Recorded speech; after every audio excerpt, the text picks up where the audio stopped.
You ask Tiger to solve. This deals with linear equations with one unknown. The final result is x equals -4. Let's solve it step by step. Simplify the expression.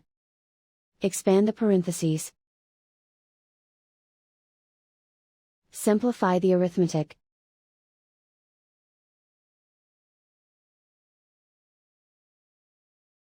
Group all constants on the right side of the equation. Subtract 1 from both sides. Simplify the arithmetic.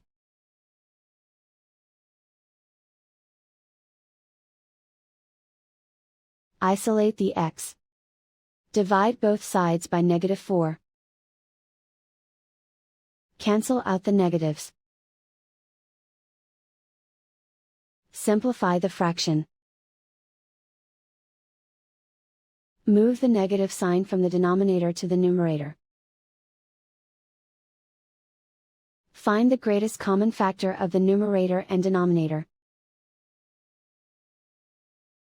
Factor out and cancel the greatest common factor.